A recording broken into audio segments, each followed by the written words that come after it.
صحیح بخاری کی روایت ہے عن ابی ہریرہ رضی اللہ عنہ قال بینما النبی صلی اللہ علیہ وسلم فی مجلس یحدث القوم، صحابی رسول حضرت ابو ہریرہ رضی اللہ عنہ کہتے ہیں نبی کریم صلی اللہ علیہ وسلم ایک مجلس میں لوگوں سے گفتگو کر رہے تھے،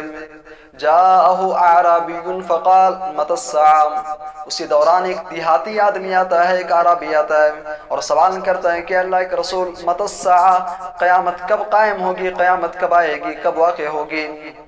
فمضى رسول اللہ صلی اللہ علیہ وسلم یحدث، نبی کریم صلی اللہ علیہ وسلم نے اس کے سوال کا جواب دینے کے بجائے آپ نے گفتگو جاری رکھی۔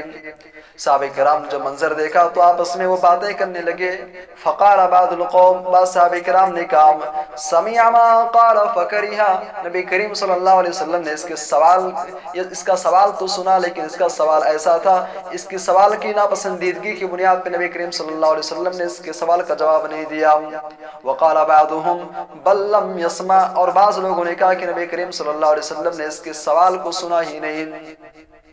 حتی اذا قضا حدیثہ، جب نبی کریم صلی اللہ علیہ وسلم نے اپنی بات مکمل کر لی، آپ نے فرمایا این اراہ السائل عن الساعہ، قیامت کے بارے میں سوال کرنے والا شخص کہاں ہے؟ جس نے قیامت کے بارے میں سوال کیا وہ کہاں پہ ہے؟ اس نے کہا ہاں انا یا رسول اللہ، اے اللہ کے رسول صلی اللہ علیہ وسلم میں نے قیامت کے بارے میں سوال کیا تھا۔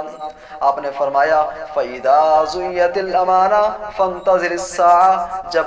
امانتیں ضائع ہو جائیں، امانتیں برباد ہو جائیں تو اس وقت قیامت کا انتظار کرو۔